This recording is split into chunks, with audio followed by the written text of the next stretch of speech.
Yeah. So what's happened today? So in this very spot, or in fact just over there, about 200 people gathered as part of this mass overdose of homeopathy. Happened all over the country: Liverpool, Oxford, Glasgow, Southampton, Bristol. And it was fantastic. I think real enthusiasm, a real kind of sense of occasion.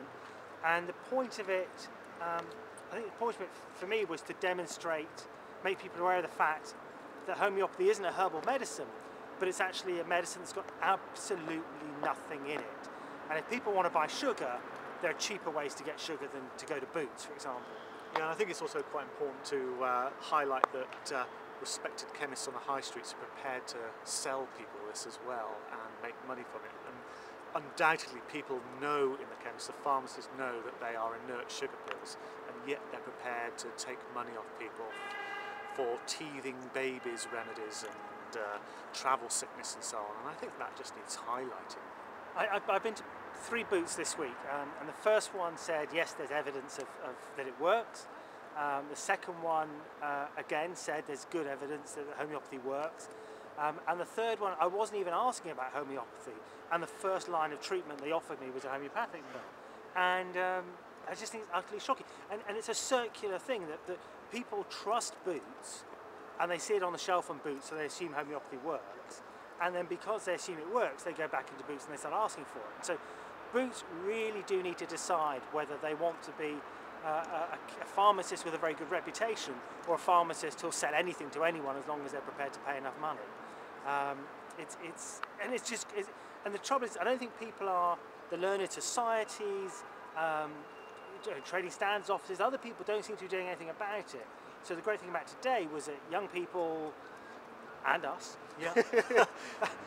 kind of arranged something. The Merseyside Skeptics have done a great job, the London Skeptics in the pub and so on, to try and just tell the public what it's all about. And I think it wouldn't be so bad. We're not trying to ban homeopathy, I would have thought. I mean, I think the problem in, say, Boots is that they mix it up with everything else as well. And so there seems to be no distinction between things that might work because they've really got some drugs in them and things that definitely don't. Yeah. And I think it'd be far better if these things were just confined to the health food shops and so on. And people can make choices. If that's what they're into, then great.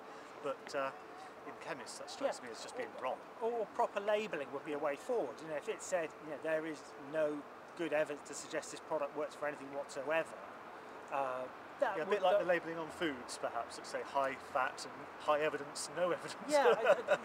And it's, you know, to one extent, it's a very trivial matter. If somebody's got a cold or a cough, although that's not necessarily trivial, but you know, if people have got colds and sniffles, then taking a homeopathic pill, I think I've often heard people say that without homeopathy, a cold gets better in a week, and with homeopathy, it just takes 7 days. It's not an important issue.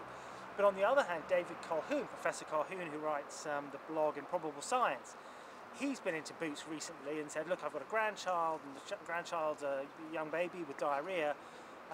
Would homeopathy be effective? And pharmacists have said, yes, here, take this. And perfectly good treatment for that, an effective and important treatment, which is cheap. And instead of that, pharmacists, not just homeopaths, but pharmacists are willing to profit from it. And hopefully what's happened today has gone some of the way to let people know the truth about it. As the slogan of the campaign says, there's nothing in it. And I think this is where it gets really dangerous then as well. This is a homeopathic remedy called Malaria Co 30C. And if Boots are sort of endorsing this stuff, then someone, when going on holiday, might be tempted to buy something like this, which will provide absolutely no protection whatsoever, which is something that you were quite interested in. No, and I think until very recently, Neil's Yard were selling something along these lines. Neil's Yard sold me this. Ah, right, okay. It's a scary situation, and I forgot what I was going to say. I was so scared. That's what I was. Yes. Yeah, a dramatic ending. That was good. Yeah, we're all terrified, Yes. speechless. Okay. Great.